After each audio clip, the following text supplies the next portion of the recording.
So very good and great remarks. I appreciate it.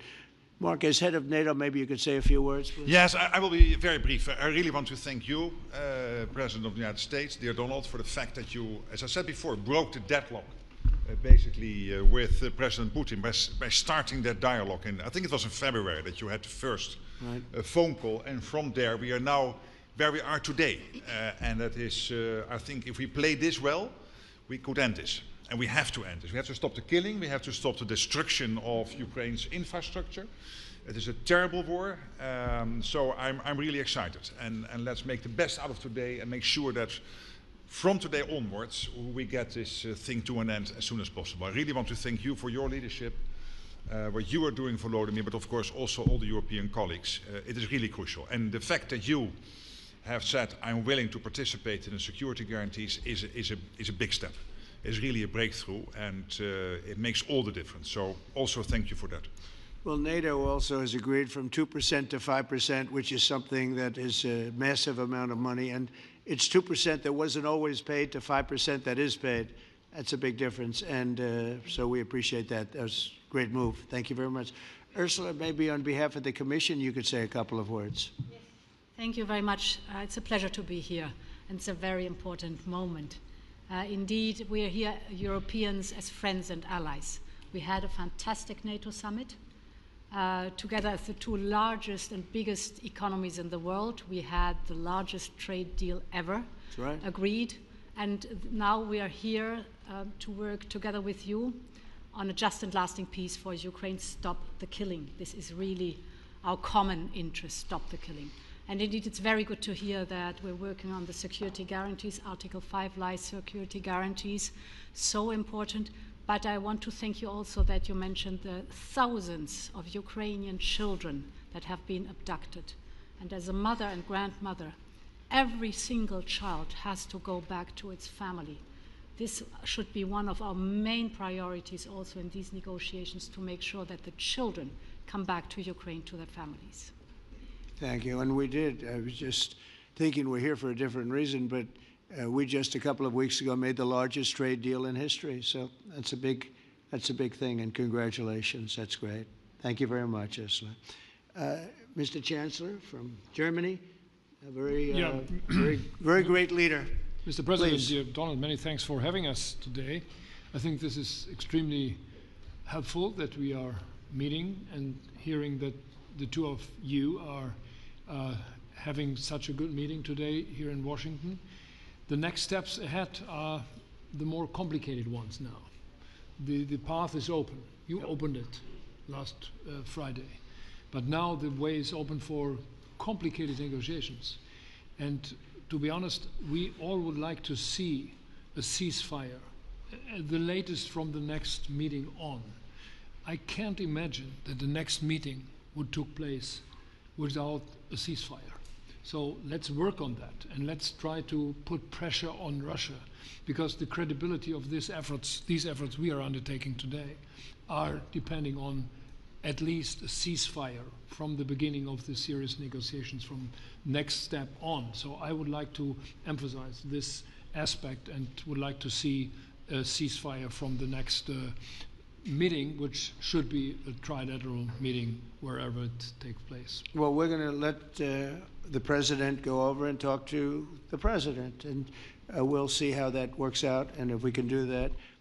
I will say, and again I say it, in the 6 wars that I've settled, I haven't had a ceasefire. We just got into negotiations, and one of the wars was, as you know, in the Congo was 31 years long. Another one that we'll see how that works out, and if we can do that. I will say, and again I say it, in the 6 wars that I've settled, I haven't had a ceasefire. We just got into negotiations, and one of the wars was, as you know, in the Congo was 31 years long. Another one that we settled last week with 2 great countries was 35 years going on, and we had no ceasefire. So if we can do the ceasefire, great. And if we don't do a ceasefire, because many other points were given to us, many points were given to us, great points. Please, Georgia, go ahead.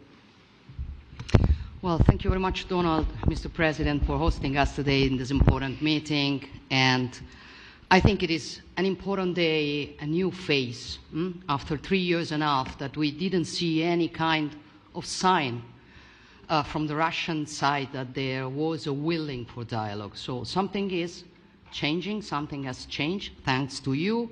Thanks also to the stalling in the battlefield, which was achieved with the bravery of Ukrainians and with the unity that we all provided to Ukraine. And the reason why I mention it is that we also have to remind that if we want to reach peace and if we want to guarantee justice, we have to do it united. So that's why it's a very good day, the one we are in. You can obviously count on Italy as it was from the beginning. We are on the side of Ukraine, and we do absolutely support your efforts towards peace.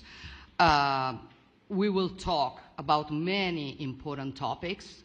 The first one is security guarantees, how to be sure that it won't happen again, which is the precondition of every kind of peace.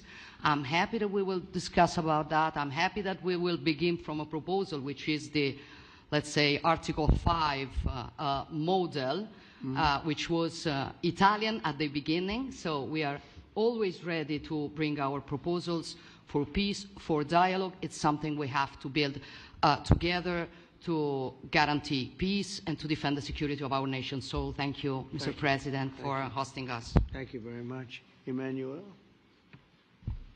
Thank you, Mr. President, for organizing this meeting and for your commitment. And everything was said, but I just have to say here, everybody around this table is in favor of peace. And we work very hard, and we've worked very hard during the past few years to have a peace which is a robust and long-standing peace. This is why the idea of a trilateral meeting is very important, because this is the only way to fix it. And by the way, I think as a follow-up, we would need probably a quadrilateral meeting, because when we speak about security guarantees, we speak about the whole security of the European continent. And this is why we are all united here with Ukraine on this matter. In order to organize such a trilateral meeting, your idea to ask for a truce or ceasefire, at least to stop the killings, as we discussed, is a necessity. And we all support this idea. And in order to have such a long-standing peace for Ukraine and for the whole continent, we do need these security guarantees. And the first one is clearly a credible Ukrainian army for the years and decades to come. And the second one is our own commitment, all of us. And we worked very hard during the past few months among the coalition of the willings, with the support of NATO, to build the different pillars of security guarantees and our commitments. And you can be sure that the Europeans are very lucid about the fact that they have their fair share in these security guarantees for Ukraine, but their own security is clearly at stake in this situation. So you can count on us, as we can count on you, in order to deliver this robust peace for both Ukraine and Europe. Thank you very much, Emmanuel. Mr. Prime Minister? Thank you very much, Mr. President, and thank you for hosting us here. Can I start where Emmanuel started, which is we all want peace.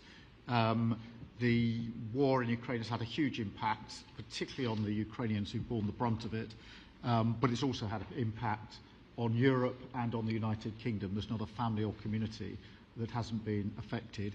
And when we talk about security, we're talking about the security not just of Ukraine, we're talking about the security of Europe and the United Kingdom as well, which is why this is such an important issue. I think this is such an important meeting.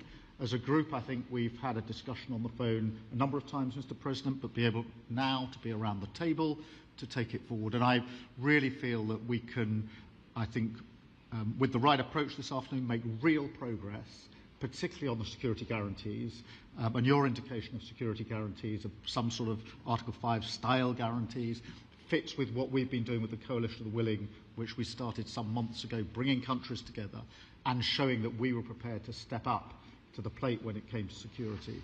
With you coming alongside, the US alongside what we've already developed, I think we could take a really important step forward today. A historic step, actually, could come out of this meeting in terms of security for Ukraine and security in Europe.